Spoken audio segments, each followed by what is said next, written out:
بسم الله الرحمن الرحيم والضحى والليل إذا سجى. الحمد لله نحمده ونستعينه ونستغفره ونؤمن به ونتوكل عليه ونعوذ بالله من شرور أنفسنا ومن سيئات أعمالنا من يهده الله فلا مضل له ومن يضلله فلا هادي له وأشهد أن لا إله إلا الله وحده لا شريك له وأشهد أن سيدنا محمدا عبده ورسوله أما بعد فقد قال الله تعالى في القرآن العظيم والفرقان المجيد يا أيها الذين آمنوا اتقوا الله حق تقاته ولا تموتن إلا وأنتم مسلمون يا أيها الناس اتقوا ربكم الذي خلقكم من نفس واحدة وخلق منها زوجها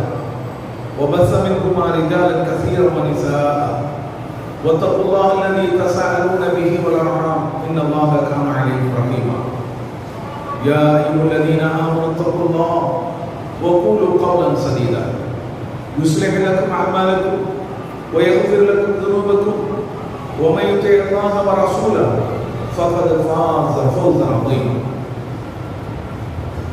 وقال نبينا صلى الله عليه وسلم إن أصدق الحديث كتاب الله وأحسن الحديث حديث محمد صلى الله عليه وسلم وشر الأمور محدثاتها وكل محدثة بدعة وكل بدعة ضلالة وكل ضلالة في النار. கணியத்திற்குரிய எல்லாம் அல்ல அல்லாஹ் ஜல்ல ஷானஹு தஆலாவின் நல்லடியார்களே, பெரியோர்களே, தாய்மார்களே, புனிதமிக்க நாட்களிலே நாம் இருந்து கொண்டிருக்கிறோம். துல்ஹஜ்ஜுடைய முதல் 10 நாட்கள் புனிதமிக்க நாட்களாகும். இந்த நாட்களிலே நாம் இப்ராஹிம் அலைஹிஸ்ஸலாத்து வஸ்ஸலாம் அவர்களை எண்ணி பார்க்க கடமைப்பட்டிருக்கிறோம். துல்ஹஜ் மாதம் வந்துவிட்டால் இப்ராஹிம் அலைஹிஸ்ஸலாத்து வஸ்ஸலாம் அவர்களுடைய நினைவும் கூடவே வந்துவிடும். எத்தனையோ விஷயங்கள் இருக்கின்றன. நபி இப்ராஹிம் அலைஹிஸ்ஸலாத்து வஸ்ஸலாம் அவர்களை நினைவுகூர்வது பற்றி எல்லாவற்றையும் நாம் ஒதுக்கிவிட்டு இந்த நேரத்தில் நாம் தெரிந்து கொள்ள வேண்டிய ஒரு முக்கியமான விஷயத்தை மட்டும் நாம் இங்கு நினைவுகூர்வோம். அல்லாஹ் ஜல்ல ஷானஹு தஆலா தன்னுடைய திருமறை குர்ஆனிலே சொல்லி காட்டுகிறார், இன்ன இப்ராஹிம் கான உம்மத்தன் கானித்தன் இல்லா ஹனீஃபன் வலம் யகுன் மினல் முஷ்ரிகீன் ஷாக்கிரன் லிஅன்உமிஹ். சூரத்துன் நஹ்ல் 16வது அத்தியாயத்திலே அல்லாஹ் சொல்லி காட்டுகிறார், இப்ராஹிம் அலைஹிஸ்ஸலாத்து வஸ்ஸலாம் அவர்கள் எப்படிப்பட்டவர்கள் என்று சொன்னார். அவர்கள் ஒரு சமுதாயமாக திகழ்ந்திருக்கிறார்கள். அவர் ஒரு தனி மனிதர் அல்ல, அவர் ஒரு சமுதாயம். ஒரு சமுதாயம் செய்ய வேண்டிய அத்தனை பணிகளையும் தியாகங்களையும் ஒரு தனி நபராக நின்று அவர் சாதித்திருக்கிறார். அதனால அல்லாஹ் ஜல்ல ஷானஹு தஆலா அந்த இப்ராஹிமை தனி மனிதர் என்று சொல்வதற்கு பதிலாக அவர் ஒரு சமுதாயம் என்று அல்லாஹ் சொல்லி காட்டுகிறார். கானித்தல் இல்லாஹ், அல்லாஹ்வுக்கு கட்டுப்படக்கூடியவராக இருந்திருக்கிறார் என்று அல்லாஹ் சொல்கிறார். எப்போதுமே எல்லா நிலையிலையுமே அல்லாஹ்வுக்கு கட்டுப்படக்கூடிய ஒரு மனிதர் தான் இப்ராஹிம் அலைஹிஸ்ஸலாத்து வஸ்ஸலாம். எப்படி அல்லாஹ் அவரை பற்றி சொல்லி காட்டுகிறார், வைத் தலா இப்ராஹிம் ரப்பு பி கலிமாத்தின் ஃபஅதம்மஹும். இப்ராஹிமை அவர்களுடைய இறைவன் சோதித்த போது பல்வேறு கட்டளைகளை கொண்டு அனைத்தையும் அவர் நிறைவேற்றினார். அல்லாஹ் சொல்கிறார், சூரத்துல் பக்ராவிலே இதனை நாம் பார்க்கலாம். பல்வேறு கட்டளைகள், பல்வேறு உத்தரவுகள், பல்வேறு சோதனைகளை கொண்டு அல்லாஹ் சோதிக்கிறான். நாமெல்லாம் அந்த சோதனைக்கு முன்னால் நிற்கவே முடியாது. அப்படிப்பட்ட கடுமையான சோதனைகள் அவர்களை அல்லாஹ் சோதிக்கிறார். எப்படி அவர்கள் தன்னுடைய தந்தையை விட்டும் சமுதாயத்தை விட்டும் பிரிய வேண்டிய ஒரு நிலைமை வருகிறது. இந்த ஏகத்துவத்திற்காக, இந்த கொள்கைக்காக அவர்கள் பிரிந்து செல்கிறார்கள். ஆனா நாம இந்த கொள்கைக்காக, இந்த ஏகத்துவத்திற்காக, இந்த இஸ்லாத்திற்காக எதையும் நாம் தியாகம் செய்வதற்கு தயாராக இல்லை. நம்ம வீட்டை விட்டு நாம் வெளியேறுவதற்கு தயாராக இல்லை. நம்முடைய ஊரை விட்டு நாம் இதற்காக வெளியேறுவதற்கு தயாராக இல்லை. என்ன வந்தாலும் இங்கேதான். இங்கிருந்து வெளியேறக்கூடிய நிலைமை வந்தால் அதை விட்டு வேறு வேலையை பார்ப்போம். இந்த ஊரை விட்டு வெளியேறுவதா, இந்த வீட்டை விட்டு வெளியேறுவதா, இந்த குடும்பத்தை விட்டு வெளியேறுவதா என்று நாம் இருந்து விடுவோம். ஆனால் அவர்கள் இந்த ஏகத்துவத்தை சொன்னதற்காக அவர்கள் தம்முடைய தந்தையை துறக்க வேண்டியிருக்கிறது, தம்முடைய சமுதாயத்தை துறக்க வேண்டியிருக்கிறது. துறந்தார்கள். இதை நாம் விரிவாக சொல்லிக் கொண்டு போகலாம். நேரத்தினுடைய அருமை கருதி நாம் சுருக்கமாக சொல்லிவிடுகிறோம், அவ்வளவுதான். அவர்கள் இந்த மார்க்கத்துக்காக அது ஒரு பெரிய தியாகத்தை அவர்கள் செய்தார்கள். அல்லாஹ் அதனை திருமறை குர்ஆனிலே எடுத்து சொல்லியிருக்கிறார். சரி, அது மட்டுமா? தம்முடைய மனைவியும் குழந்தையும் மனித சஞ்சாரமற்ற ஒரு பாலைவனத்திலே விட்டுவிடுமாறு அல்லாஹ் சோதிக்கிறார். கொண்டு விட்டுட்டு வாரார். நாம செய்ய முடியுமா? அல்லாஹ்வுடைய கட்டளை நிறைவேற்றுவதற்காக, அல்லாஹ்வுடைய மார்க்கத்திலே நிலைத்து நிற்பதற்காக அதிலே இப்படிப்பட்ட ஒரு சோதனை வந்தால் நம்மால் இதனை நிறைவேற்ற முடியுமா? சிந்தித்து பாருங்கள். நம்முடைய மனைவி மக்களை மனிதனே இல்லாத, புற்பூண்டுகள் இல்லாத, நிழலுக்கு கூட ஒதுக்குவதற்கு இடமில்லாத, தண்ணீர் இல்லாத ஒரு இடத்திலே விட்டு வர முடியுமா? அப்படிப்பட்ட கல்லஞ்சம் யாருக்காவது இருக்க முடியுமா? இருக்காது. இந்த தியாகத்திற்கு நாம் யாருமே தயாராக இருக்க மாட்டோம். ஆனால் அவர்கள் தயாராக இருந்தார்கள். அவர்கள் விட்டு வந்தார்கள். அல்லாஹ் சொல்லிவிட்டான் என்பதற்காக அந்த சோதனையையும் அவர் வென்றார்கள். அதே போல தம்முடைய மகனை அறுத்து பலியிடுமாறு அல்லாஹ் அவர்களுடைய கனவிலே காட்டினார். கண்டது கனவுதான் என்று இருந்து கொண்டு அவர் சும்மா இருந்து விடவில்லை. அவர்கள் அந்த கனவை மேம்படுத்தும் விதமாக ஓடி ஆடி விளையாடக்கூடிய பருவத்தில் இருக்கக்கூடிய தமது பிள்ளையை, அதுவும் நீண்ட நாட்களுக்கு பிறகு பிறந்த அந்த குழந்தையை அழைத்துக் கொண்டு அவர்கள் செல்கிறார்கள்.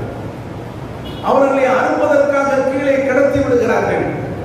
இன்னும் கொஞ்சம் விட்டால் கத்தி எடுத்து களத்துல வச்சப்பான். அல்லாஹ் என்ன செஞ்சுட்டான்? தடுத்து நிறுத்திட்டான். இப்ராஹிமே நிறுத்தும். அது சப்தத்த அருயா யா இப்ராஹிம், கண்ட கனவை மேம்படுத்தி விட்டீர். உடனே அல்லாஹ் அவருக்கு பகரமாக ஒரு பெரிய பிராணியை கொடுத்து அதை அறுக்குமாறு சொன்னார். அந்த சுற்றத்தை, அந்த வழியை பின்வந்த வழித்தோன்றர்களுக்கு அல்லாஹ் விட்டு சென்றார். அந்த அடிப்படையில் தான் நாம் இன்றைக்கு குர்பானி கொடுத்துக் கொண்டிருக்கிறோம். இது எவ்வளவு பெரிய தியாகம்! இந்த தியாகத்துக்கு நாம் தயாராகுவோமா? பெற்ற பிள்ளையை குர்பானி கொடுப்பது ஒருபுறம் இருக்கட்டும், இந்த மார்க்கத்துக்காக, இந்த தீனுக்காக நம்மளுடைய பிள்ளையை துறப்பதற்கு நாம் தயாரா? நம்மளுடைய பிள்ளை கொண்ட தௌஹீதிலே இல்லை, நம்முடைய மனைவி தௌஹீதிலே இல்லை. எவ்வளவு சொன்னாலும் அவர்கள் இந்த கொள்கையை ஏற்றுக்கொள்வதற்கு தயாராக இல்லை என்ற நிலை வரும்போது இந்த மார்க்கத்திற்காக, இந்த ஏகத்துவத்திற்காக அந்த பிள்ளையை துறக்க முன் வருவோமா? அப்படி ஒரு கட்டம் வந்தால் வேறு வழி இல்லை. அந்த பிள்ளையும் மனைவியும் துறந்துதான் ஆக வேண்டும் என்கின்ற ஒரு சூழ்நிலை வந்தால், நபி இப்ராஹிம் அலைஹிஸ்ஸலாத்து வஸ்ஸலாம் அவர்களுக்கு வந்தது போல் நாம் துறக்க இயல முடியுமா? நம்மால் துறக்க முடியுமா? அவர்களை பிரிந்து வாழ முடியுமா? சிந்தித்து பாருங்கள். இதை அனைத்தையும் அவர்கள் செய்தார்கள். சொல்லிக்கொண்டே போகலாம். இதிலே அவர்கள் வெற்றி கண்டார்கள். அல்லாஹ்வுக்கு கட்டுப்பட்டவராக எந்த நேரத்திலும் எந்த நிலையிலும் அல்லாஹ் முத்தாய்ப்பாக அவர்கள் விஷயத்திலே சொல்லி காட்டுகிறார். எந்த ஒரு தியாகத்துக்கும் அவர் தயாராக இருந்திருக்கிறார் என்பது எப்படி? இது காலலகு ரப்புஹு அஸ்லிம், அவர்களுடைய இறைவன் அவருக்கு கட்டுப்படு என்று சொன்ன மாத்திரத்தில் கால அஸ்லம்து லிரப்பில் ஆலமீன், ரப்புல் ஆலமீனுக்கு நான் கட்டுப்பட்டு விட்டேன் என்று அவர் கூறிவிடுவார். எழுன்னா என்னையா வந்து நிற்கிறாங்கன்னு சொல்லுவாங்கல்ல, அது போல கட்டுப்படு என்று சொன்னால் உடனே அவர்கள் கட்டுப்பட்டு விடுவார்கள். மறுபேச்சு பேச மாட்டாங்க. இது என்ன? இது யாரும் இல்லாத இடத்திலே என்னுடைய மனைவியை குடியமர்த்துவதா? இது எப்படி சாத்தியமாகும்? அவர்களுக்கு தண்ணீர் எங்கே இருக்கிறது? உணவு எங்கே இருக்கிறது? அவர்கள் எங்கே உறங்குவார்கள்? அவர்களுக்கு நிழல் எங்கே இருக்கிறது என்றெல்லாம் எதிர்கேள்வி அவர்கள் கேட்கவில்லை. அல்லாஹ் சொல்லிவிட்டான் என்பதற்காக அப்படியே விட்டுவிட்டு போறாங்க. அந்த சரித்திரத்தை நாம் படித்து பார்த்தால் வரிக்கு வரி, வார்த்தைக்கு வார்த்தை நம்முடைய கண்கள் குளமாகிவிடும். அப்படி அவர்கள் நடந்து கொண்டார்கள். அதைத்தான் அல்லாஹ் சொல்கிறான். அறுத்து பலியிடுமாறு கனவிலே அல்லாஹ் காட்டுகிறான். கனவு தானே அப்படின்னு சொல்லி இருந்தாங்களா? நபிமார்களுடைய கனவு அது அல்லாஹ்வின் புறத்திலிருந்து வரக்கூடிய உத்தரவு. அது அவர்களுக்கு தெரியாமல் இல்லை. கனவுதானே என்று அவர்கள் இருந்துவிடவில்லை. அதற்கு தயாராகிறார்.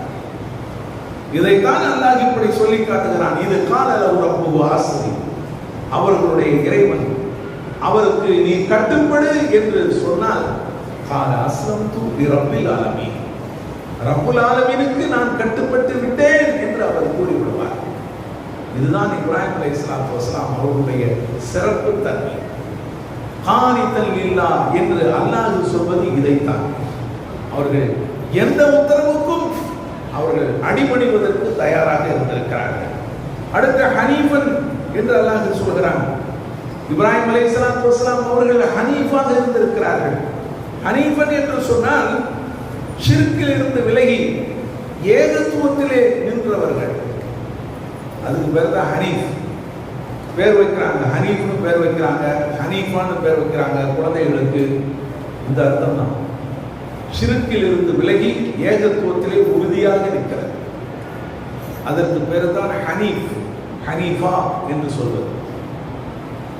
இப்ராஹிம் அலைஹிஸ்ஸலாத்து வஸலாம் அவர்களை பற்றி எங்கெல்லாம் அல்லாஹ் புகழ்ந்துரைக்கிறார் அங்கெல்லாம் இந்த வார்த்தையை சொல்லாமல் அல்லாஹ் இருப்பதில்லை.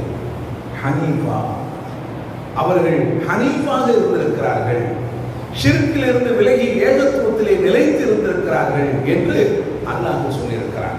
இது அவர்களுடைய சிறப்பு தன்மையாக இருந்திருக்கிறது. அவர்களிடம் ஷிர்க் இருந்ததே கிடையாது.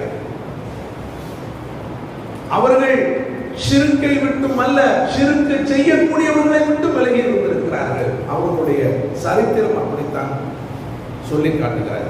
அல்லாஹ்வும் அப்படித்தான் சொல்லி காட்டுகிறான். கத கானத் லக்கும் உஸ்வத்துன் ஹஸனா ஃபீ இப்ராஹீம் வல்லதீன மஅஹு, உங்களுக்கு இப்ராஹிமிடத்திலும் அவர்களோடு இருந்தவர்களிடத்திலும் அழகிய முன்மாதிரி இருக்கிறது. இது கானூ லிகௌமிஹிம், அவர்கள் தங்களுடைய சமுதாயத்துக்கு சொன்னார்கள். எப்படி? இன்னா புராஉ மின்கும் வ மிம்மா தஅபுதூன மின் தூனில்லாஹ், நாங்கள் உங்களை விட்டும் நீங்கள் அல்லாஹ்வை விட்டு எதனை நீங்கள் வணங்கிக் கொண்டிருக்கிறீர்களோ அதை விட்டு விலகிக் கொண்டோம். கஃபர்னா பிக்கும், உங்களை நாங்கள் நிராகரித்து விட்டோம்.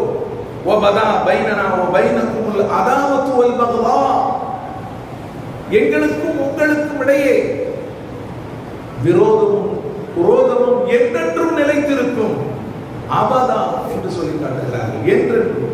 ஹத்தா துமினு பில்லாஹி வஹதா, நீங்கள் ஏக இறைவனான அல்லாஹ்வை மட்டும் நம்பிக்கை கொள்ளும் வரை எங்களுக்கும் உங்களுக்கும் இடையே விரோதமும் குரோதமும் நிலைத்திருக்கும்.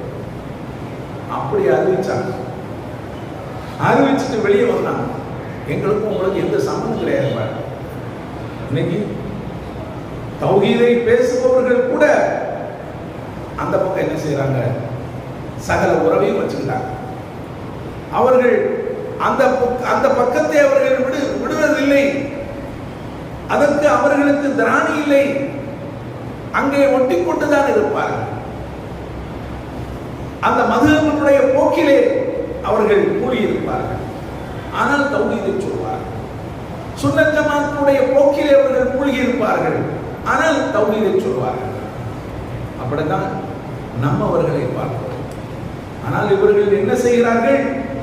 ஷிர்கில் இருந்து மட்டுமல்ல, ஷிர்க் செய்யக்கூடியவர்களை விட்டும் அவர்கள் விலகி இருந்தார்கள். இஸ்லாம் அப்படித்தான் சொல்லி காட்டுகிறது. நபிகள் நாயகம் ஸல்லல்லாஹு அலைஹி வஸல்லம் அவர்கள் சொன்னார்கள், இஸ்லாம் 5 அடிப்படையின் மீது நிறுவப்பட்டிருக்கிறது என்று. இந்த 5 அடிப்படை என்ன என்பது எல்லோருக்கும் தெரியும். ஒன்று கலிமா, தொழுகை, நோன்பு, ஜகாத், ஹஜ் என்று வெடுக்கென்று நாம் சொல்லிவிடுவோம். நபிகள் நாயகம் ஸல்லல்லாஹு அலைஹி வஸல்லம் அவர்கள் அப்படி சொல்லியிருந்தும் கூட இங்கே அதை வேறு வகையிலே விளக்கி சொல்கிறார்கள். இந்த ஹதீஸை பாருங்கள். நபிகள் நாயகம் ஸல்லல்லாஹு அலைஹி வஸல்லம் அவர்கள் சொல்லி காட்டுகிறார்கள், புனியல் இஸ்லாம் அலா ஹம்ஸி, இஸ்லாம் 5 அடிப்படைகள் மீது நிறுவப்பட்டிருக்கிறது. அலா அய்யுபதல்லாஹ் வ யுக்ஃபர பிமா தூனா, அல்லாஹ் ஒருவன் மட்டும்தான் வணங்கப்பட வேண்டும், அவன் அல்லாதவர்கள் நிராகரிக்கப்பட வேண்டும். இது முதலாவது. வேறு வேறு ஹதீஸிலே நபிகள் நாயகம் ஸல்லல்லாஹு அலைஹி வஸல்லம் அவர்கள் சொல்லி இருக்கிறார்கள், ஷஹாதத்து அல்லா இலாஹ இல்லல்லாஹ் வ அன்ன முஹம்மது ரசூலுல்லாஹ், வணக்கத்துக்குரிய இறைவன் அல்லாஹ்வை தவிர வேறு யாரும் இல்லை என்றும் முஹம்மது அல்லாஹ்வுடைய தூதர் என்றும் சாட்சி சொல்வது, இது முதலாவது அடிப்படை என்று சொன்ன நபிகள் நாயகம் ஸல்லல்லாஹு அலைஹி வஸல்லம் அவர்கள் இங்கு அதையே வேறு வகையிலே சொல்கிறார்கள்.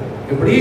அல்லாஹ் ஒருவன் மட்டும்தான் வணங்கப்பட வேண்டும், அவன் அல்லாதவர்கள் நிராகரிக்கப்பட வேண்டும்.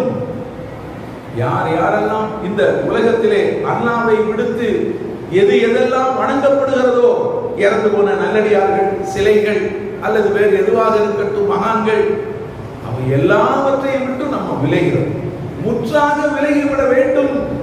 அது இஸ்லாத்துடைய முதல் அடிப்படை என்று சொல்லி காட்டுகிறார்கள். ஆனால் நாம் கலிமா சொல்லி இருக்கிறோம். ஆனா திருவிழா என்று வரும்போது முதல்ல நாம தான் நிற்போம். தர்காக்களுக்கு விழா வரும்போது முதல்ல நம்ம தான் நிற்போம். தர்காக்களுடைய கமிட்டியில நம்ம பேர் தான் முதல்ல இடம்பெற்றிருக்கும்.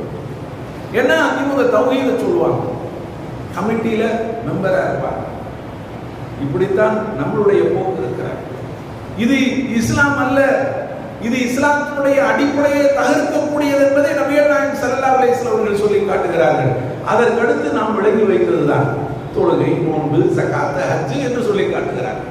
இந்த செய்தி சஹீஹ் முஸ்லிமிலே பதிவு செய்யப்பட்டிருக்கிறது. அன்புக்குரியவர்களே, இதைத்தான் இப்ராஹிம் அலைஹிஸ்ஸலாத்து வஸ்ஸலாம் அவர்கள் செய்தார்கள். அவர்கள் ஹனீஃபன், இணை வைப்பை விட்டு விலகி ஏகத்துவத்திலே நிலைத்து கொண்டிருக்கிறார்கள். இணை வைப்பை விட்டும், இணை வைப்பை மட்டும் அல்ல, இணை வைப்பவர்களை விட்டும் விலகி நின்றிருக்கிறார்கள். இது இப்ராஹிம் அலைஹிஸ்ஸலாத்து வஸ்ஸலாம் அவர்களுடைய குணம். இந்த குணத்தை நாம் இந்த நேரத்திலே எண்ணி பார்த்து அவர்களுடைய வழியிலே நாம் செல்ல வேண்டும் என்பதற்காகத்தான் இதனை நாம் சொல்லி காட்டுகிறோம். அன்புக்குரியவர்களே, கடைசியாக அல்லாஹ் அவர்களை பற்றி சொல்லி காட்டுகிறார், வலம் யகு மினல் முஷ்ரிகீன், அவர்கள் இணை வைப்பவர்களில் ஒருவராக இருக்கவில்லை. இதுவே இந்த ஹனீஃபிலே அந்த கருத்து வந்துடுச்சு. இருந்தாலும் அல்லாஹ் என்ன செய்யறான்? அடித்து சொல்கிறார், இணை வைப்பவர்களில் ஒருவராக என்றும் அவர் இருந்தவர் கிடையாது. இந்த நேரத்திலும் அவர் இணை கற்பிக்க மாட்டார். அப்படித்தான் அவர் வாழ்ந்து கொண்டிருக்கிறார். இன்னொரு வசனத்திலே அல்லாஹ் சொல்லி காட்டுகிறார், மாகான இப்ராஹிம் யஹூதியன் வலா நஸ்ரானியன், இப்ராஹிம் யூதராகவோ கிறிஸ்தவராகவோ இருக்கவில்லை, வலாக்கின் கான ஹனீஃபன், அவர் ஹனீஃபாக இருந்திருக்கிறார். இணை வைப்பில் இருந்து விலகி ஏகத்துவத்திலே நிலைத்து நின்றவராக இருந்திருக்கிறார். வமா கான மினல் முஷ்ரிகீன், இணை வைப்பவர்களில் ஒருவராக அவர் இருக்கவில்லை என்று அல்லாஹ் சொல்லி காட்டுகிறார். சூரத் ஆல் இம்ரான். அன்புக்குரியவர்களே, இப்ராஹிம் அலைஹிஸ்ஸலாத்து வஸ்ஸலாம் அவர்கள் ஒரு காலம் இணை வைப்பவர்களில் ஒருவராக இருக்கவில்லை. அவர் யூதராகவும் இருக்கவில்லை, கிறிஸ்தவராகவும் இருக்கவில்லை. நீங்க நம்மளை எடுத்துட்டோம் அப்படின்னு சொன்னா, யூதத்துல கொஞ்சம், கிறிஸ்தவத்துல கொஞ்சம், இந்து சமுதாயத்துடைய கலாச்சாரத்தில் கொஞ்சம், எல்லாம் கொஞ்சம். இந்த அக்பர் வரலாற்றில் தீன் இலாஹின்னு சொல்லி ஒன்று வச்சிருந்தார்ல, எல்லாத்துலையும் இருந்து கொஞ்சம் போட்டு ஒரு புதிய தீன் இலாஹின்னு சொல்லி, அது மாதிரி தான் நாம உட்கார்ந்துருப்போம். தௌஹீதுல கொஞ்சம், எல்லாத்துலயும் கொஞ்சம் கொஞ்சம் நம்மள்ட்ட இருக்கு. சுத்தம் கிடையாது. சாலிடு தௌஹீத் நம்மளிடத்துல கிடையாது. நம்மளிடத்துல யூதம் இருக்கும், கிறிஸ்தவம் இருக்கும், இந்துத்துவம் இருக்கும், அனாச்சாரம் இருக்கும், நம்மளிடத்துல விதத்துக்கள் இருக்கும், ஜாகிலியத்தினுடைய செயல்கள் கூட இருக்கும், தௌஹீதும். எப்படி இவையெல்லாம் ஒன்று சேரும்? நீங்க சிந்தித்து பாருங்க. தௌஹீதும் இவையும் ஒன்றிணையுமா, ஒன்று சேருமா? ரெண்டும் ஒன்றுக்கொன்று விரோதமானது. அந்த வினோதத்தை நம்மளிடத்துல பார்க்கலாம். அவ்வளவுதான் நாம இருந்து கொண்டிருக்கிறோம். எனவே இந்த நிலை மாற வேண்டும். இந்த நேரத்திலே, இந்த துல்ஹஜ்ஜுடைய நாட்களிலே இப்ராஹிம் அலைஹிஸ்ஸலாத்து வஸ்ஸலாம் அவர்களுடைய அந்த சரித்திரத்தை, அவர்களுடைய பண்புகளை நாம் நினைவு கூர்ந்து அந்த பண்பை நாம் நம்முடைய வாழ்க்கையிலே கொண்டு வர வேண்டும். இத்தபிஅ மில்லத் இப்ராஹிம் ஹனீஃபா. நபியே, இப்ராஹிம் அலைஹிஸ்ஸலாத்து வஸ்ஸலாம் அவர்களுடைய வழியை நீ பின்பற்று. ஹனீஃபா, அங்கே ஹனீஃபா என்று அல்லாஹ் சொல்கிறார். இத்தபிஉ மில்லத் இப்ராஹிம் ஹனீஃபா. மக்களே, நீங்கள் இப்ராஹிம் அலைஹிஸ்ஸலாத்து வஸ்ஸலாம் அவர்களுடைய வழியை பின்பற்றுங்கள் என்று அல்லாஹ் பொதுவாக எல்லோருக்கும் சொல்லி காட்டியிருக்கிறார். எனவே அந்த வகையிலே நாம் இப்ராஹிம் அலைஹிஸ்ஸலாத்து வஸ்ஸலாம் அவர்களை நினைவு கூர்ந்து அவர்களுடைய வழியிலே நாம் செல்வதற்கு முனைப்பு காட்டுவோம். அடுத்து நாம் சொல்ல வேண்டிய செய்தி இருக்கிறது. என்ன என்று சொன்னால், இந்த 10 நாட்களுடைய சிறப்பு, இந்த துல்ஹஜ் 10 நாட்கள் இருக்கிறதே, இதுக்கு பெரிய சிறப்பு இருக்கிறது. இந்த 10 நாட்கள் முடிய போகிறது.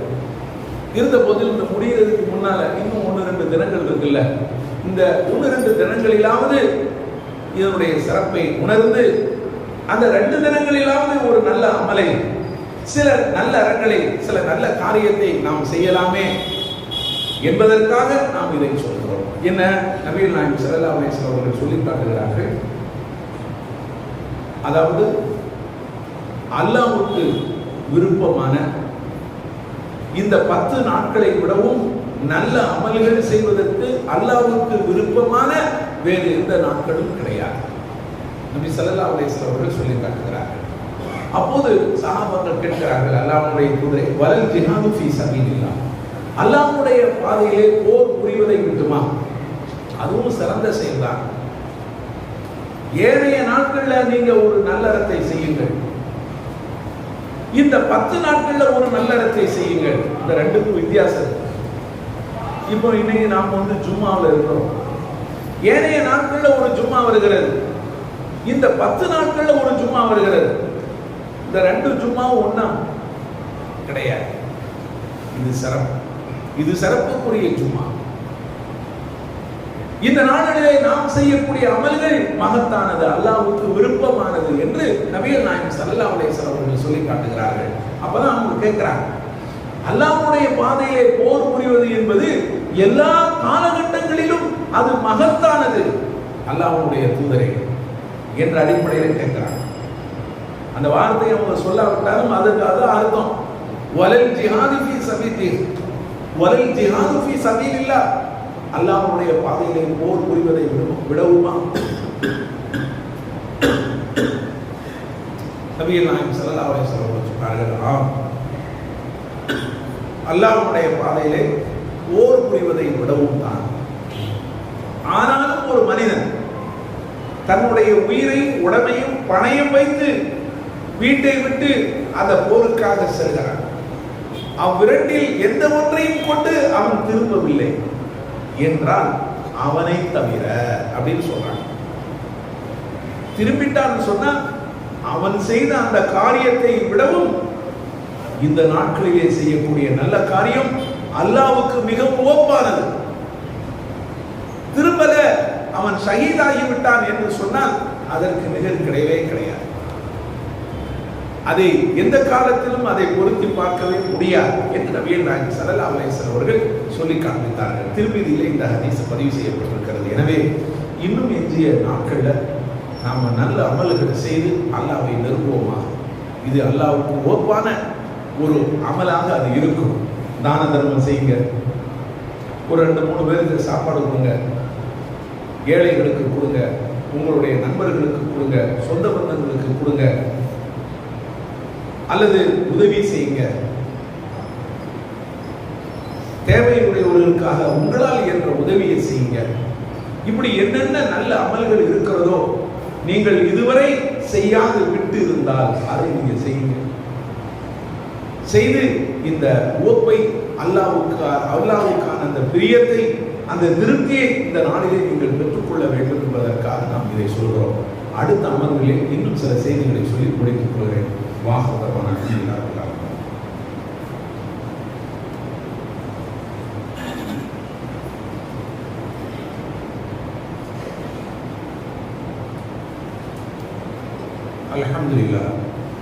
அல்ஹம்துலில்லாஹி ரப்பில் ஆலமீன் வஸ்ஸலாத்து வஸ்ஸலாமு அலா ரசூலில் அமீன் நபீனா முஹம்மத் வ அலா ஆலிஹி வ ஸஹ்பிஹி அஜ்மஈன். அன்பார்ந்த சகோதரர்களே, வரக்கூடிய பெருநாள் ஹஜ்ஜு பெருநாளை நாம் கொண்டாட இருக்கிறோம். திங்கட்கிழமை பெருநாள் தொழுகை இன்ஷா அல்லாஹ் சரியாக 6:20 மணிக்கு நடைபெறும். காலை 6:20 மணிக்கு நடைபெறும். நீங்கள் எல்லோரும் உங்களுடைய இல்லங்களிலே உரு செய்துவிட்டு விரிப்புகளோடு நமது பள்ளிக்கு பின்னால் இருக்கக்கூடிய திடலிலே வந்து நீங்கள் கலந்து கொள்ளுமாறு உங்களை அன்போடு கேட்டுக்கொள்கிறோம். இது முதலாவது செய்தி. சரி, விஷயத்துக்கு வருவோம். என்ன என்று சொன்னால், இந்த பெருநாள் தினத்தில் நாம் கடைபிடிக்க வேண்டிய பல விஷயங்கள் இருக்கின்றன. முதலாவதாக, இந்த நோன்பு பெருநாளைக்கு சாப்பிட்டு தான் போகணும் அப்படின்னு சொல்லி நாம் விளக்கி வச்சிருக்கோம். எல்லாருமே என்ன செய்வாங்க? சாப்பிட்டுட்டு போவாங்க. நபிகள் நாயகம் ஸல்லல்லாஹு அலைஹி வஸல்லம் அவர்கள் அப்படித்தான் நடந்திருக்கிறாங்க. நபி ஸல்லல்லாஹு அலைஹி வஸல்லம் அவர்கள் பேரித்தம்பழத்தை சாப்பிடாம நோன்பு பெருநாளைக்கு போக மாட்டாங்க அப்படின்னு சஹீஹ் புகாரில இருக்குது. அதே போல திருமதியில ஒரு அறிவிப்பு இருக்கிறது. என்ன? இந்த நோன்பு பெருநாளையில ஒரு விதமாகவும் ஹஜ்ஜு பெருநாளையில வேறொரு விதமாகவும் நபிகள் நாயகம் ஸல்லல்லாஹு அலைஹி வஸல்லம் நடந்துக்கிடுவாங்க. என்ன? நோன்பு பெருநாளையில சாப்பிடாம போக மாட்டாங்க, ஹஜ்ஜு பெருநாளையில தொழுதுட்டு வந்துதான் சாப்பிடுவாங்க அப்படின்னு இருக்கு. அதனால இது எல்லோரும் நம்ம விளங்கி வச்சிருக்கிறோம். இருந்த போதிலும் இந்த ஹஜ்ஜு பெருநாள்ல சாப்பிட்டு கூட போவதற்கு அனுமதி இருக்கிறது. ஏதேனும் ஒன்றை சாப்பிட்டு விட்டு நீங்கள் அந்த நோன்பு பெருநாளை நடந்து கொண்டது போல இந்த பெருநாளையும் நடந்து கொள்வதற்கு அனுமதி இருக்கிறது. எப்படி என்று சொன்னால், நபிகள் நாயகம் ஸல்லல்லாஹு அலைஹி வஸல்லம் அவர்கள் இந்த பெருநாள்ல செய்ய வேண்டிய அமல்களை பற்றி சொல்றாங்க. தொழுகைக்கு பிறகுதான் குர்பானி கொடுக்கணும். முதல்ல தொழுக, அதுக்கு பிறகுதான் குர்பானி. தொழுகைக்கு முன்னர் யாராவது குர்பானி கொடுத்துட்டா அது குர்பானியாக அமையாது. அது சாதாரண ஒரு அறுப்பாக அது இருக்கும் அப்படின்னு சொல்லி நபிகள் நாயகம் ஸல்லல்லாஹு அலைஹி வஸல்லம் சொல்றாங்க. இப்படி சொல்லும் போது ஒரு நபித்தோழர் அவர் என்ன செய்யறார்? அல்லாஹ்வுடைய தூதரே, நான் தொழுகைக்கு முன்பாக என்னுடைய ஆட்டை நான் கொடுத்து விட்டேனே, என்ன செய்வது? இன்னைக்கு இந்த பெருநாள் என்பது இது அன்னல் யோம அக்லி ஒரு ஷுருபி. இந்த பெருநாள் என்பது இது உண்பதற்கும் குடிப்பதற்கும் உரிய நாள். அதனால என்னுடைய ஆடு முதலாவதாக அறுக்கப்பட வேண்டும் என்று சொல்லி நான் நினைத்து முதலாவதாக அறுத்துவிட்டு அதிலிருந்து சாப்பிட்டு விட்டு தான் நான் தொழுகைக்கு வந்தேன் அப்படின்னு அவர் நபிகள் நாயகம் ஸல்லல்லாஹு அலைஹி வஸல்லம் சொல்றாங்க. அப்ப நபி ஸல்லல்லாஹு அலைஹி வஸல்லம் அவர்கள், நீ அறுத்தது அது சாதாரண ஒரு அறுப்பாகத்தான் இருக்கும், அது குர்பானியாக அமையாது, நீ அதற்கு பதிலாக வேற ஒன்றை நீ அறுத்து கொள்ள வேண்டும் என்று நபி ஸல்லல்லாஹு அலைஹி வஸல்லம் சொல்றாங்க. ஆனா எதை கண்டிக்கல? இது சாப்பிட்டுட்டு தான் நீ போகணுங்கிறது அது இந்த பெருநாளைக்கு இல்லை, அது அந்த பெருநாளைக்கு என்று நபி ஸல்லல்லாஹு அலைஹி வஸல்லம் அவர்களை சொல்லல. இமாம் புகாரி ரஹ்மத்துல்லாஹி அலைஹி அவர்கள் இந்த ஹதீஸை ஹஜ்ஜு பெருநாளில் சாப்பிட்டு விட்டு தொழுகைக்கு போகலாம் என்று தலைப்பிட்டு கொண்டு வராங்க. அவர்களுக்கு இருந்த அந்த அறிவை பாருங்க, அவங்க எப்படி ஆதாரம் எடுத்திருக்கிறாங்க. நபிகள் நாயகம் ஸல்லல்லாஹு அலைஹி வஸல்லம் அவர்களுடைய முன்னிலையில இந்த ரெண்டு கருத்தும் முன்வைக்கப்படுகிறது. ஒரே ஒரு கருத்தை தான் அவர்கள் மறுக்கிறார்கள். இது அவங்க மறுக்கல. நீ சாப்பிடுறதுங்கிறது அந்த பெருநாளைக்கு தான் நீ சாப்பிட்டு வரணும், இந்த பெருநாளைக்கு சாப்பிட்டு வரணும்னு ஏன் நினைச்ச? அது தப்பல்லோ என்று நபிகள் நாயகம் ஸல்லல்லாஹு அலைஹி வஸல்லம் அவர்கள் கண்டிக்கவில்லை. அதனால அதற்கு அவர்கள் அனுமதி அளித்திருக்கிறார்கள். அது தப்பில்லை என்பதனால தான் நபி ஸல்லல்லாஹு அலைஹி வஸல்லம் அவர்கள் ஒன்றும் சொல்லவில்லை என்று கூறியிருக்கிறார்கள். எனவே இந்த அடிப்படையில் நாம் என்ன செய்யலாம்? சாப்பிட்டு போக வேண்டும் என்று உங்களுக்கு நிலை இருந்தால் நீங்கள் போய் கொள்ளலாம். அடுத்து, இந்த பெருநாள் தொழுகைக்காக எல்லாருமே கிளம்பி வரணும், பெண்கள் உட்பட. பெண்கள், சிறுவர்கள், குழந்தைகள், அதுபோல கன்னி பெண்கள், வீட்டை விட்டு வெளியே வராம வீட்டுக்குள்ளே கிடப்பாங்கல்ல கன்னி பெண்கள், அவங்களும் சேர்ந்து மாதவிடாய் பெண்கள் உட்பட எல்லோருமே தொழுமிடத்துக்கு வந்துடணும். அப்போ ஒரு பெண்மணி கேட்கிறார், அல்லாஹ்வுடைய தூதரே, எங்களில் ஒருவருக்கு இந்த முகத்தை மறைக்கக்கூடிய அந்த தாமணி இல்லை என்று சொன்னார், இந்த மேலாடை என்ன செய்வது? அது இருந்தால் தானே வெளியே போக முடியும். உங்களில் யாராவது ஒரு சகோதரி அவருக்கு ஒரு தாமணியை கொடுத்து உதவட்டும் என்று சொல்றாங்க. அப்ப அந்த அளவுக்கு நபிகள் நாயகம்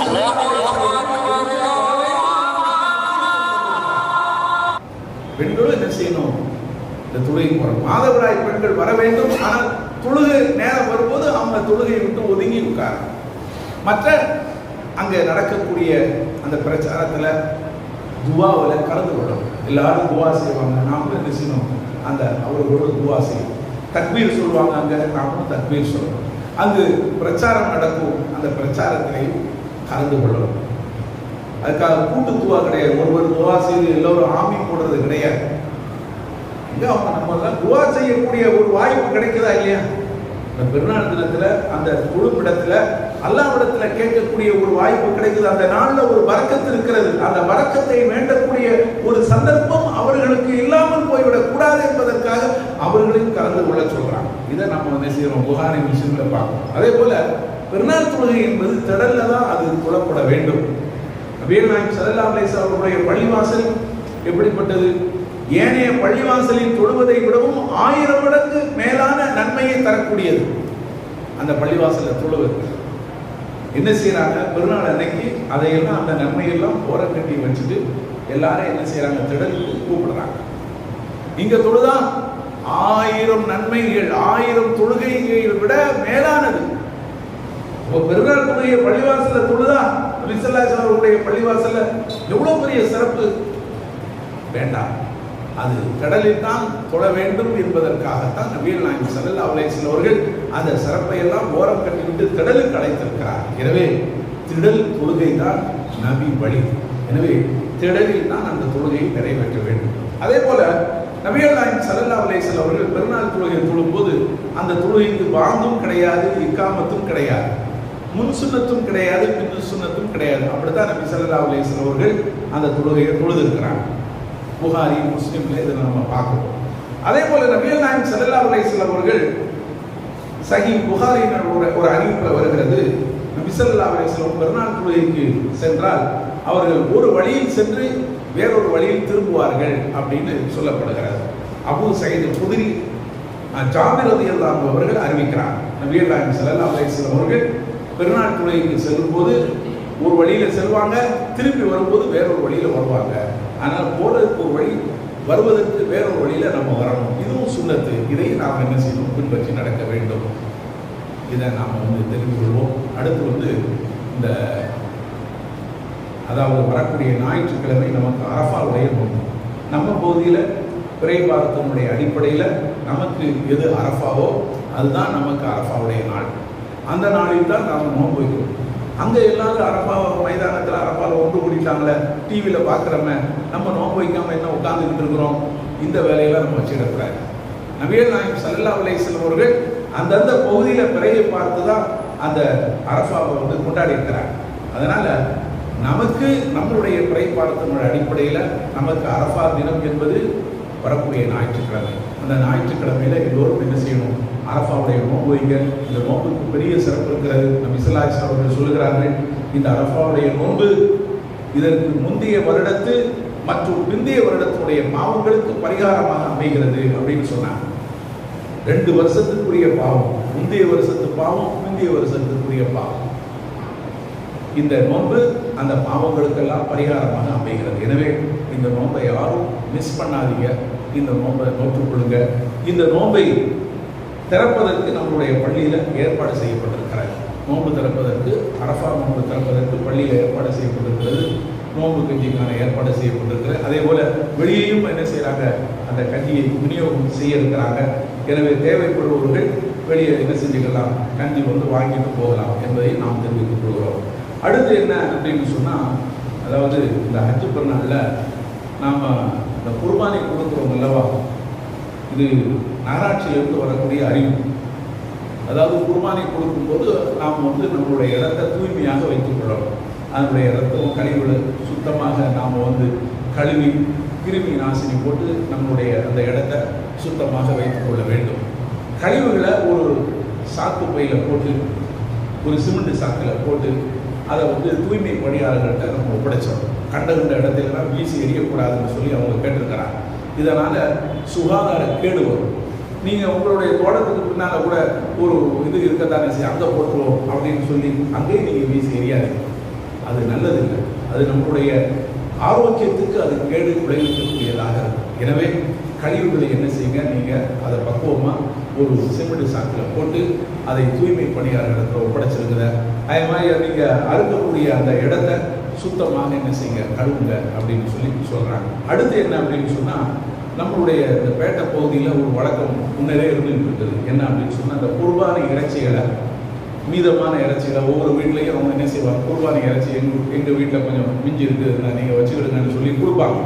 அதை எல்லாத்தையும் மொத்தமாக சேகரித்து நம்மளுடைய சுற்று வட்டாரத்தில் இருக்கக்கூடிய பக்கத்து கிராமங்களில் உள்ள முஸ்லீம் ஏழைகளுக்கு அவங்க என்ன செய்கிறாங்க, கொடுக்குறாங்க. இது இந்த பகுதியில் அந்த வழக்கம் இருக்கலாம். அந்த குதுபா பள்ளிக்கு எதிர்த்தாப்புல அந்த ஒரு இது செயல்படுகிறது. ஒரு கூரை கட்டடம் போட்டு வச்சுருப்பாங்க. எனவே உங்கள் வீட்டில் யாராவது குர்பானி இறைச்சி மீதம் ஏதாவது இருந்துன்னு சொன்னால், அல்லது உங்களுக்கு அந்த மாதிரி கொடுக்கறதுக்கு எதுவும் விருப்பம் இருந்தால் ஒரு கிலோவாக இருந்தாலும் சரி, அந்த இடத்துல கொண்டு போய் கொடுத்துருங்க. அவங்க என்ன செய்வாங்க, எல்லாவற்றையும் சேகரித்து நம்ம சுற்றுப்பகுதியில் இருக்கக்கூடிய கிராமங்களுக்கு சென்று அங்கு இருக்கக்கூடிய முஸ்லீம் ஏழைகளுக்கு அவங்க பங்கு வைப்பாங்க என்பதையும் நாம் தெரிவித்துக் கொள்கிறோம். எல்லாம் வல்ல அல்லாஹ் ஜல்ல ஷானஹு தஆலா நம் அனைவருக்கும் இந்த நாளினுடைய வழக்கத்தை, இந்த நாளுடைய படிப்பினையை நம் அனைவருக்கும் தந்தருவானாக. வாஹ் தவானா அல்ஹம்துலில்லாஹி ரப்பில் ஆலமீன்.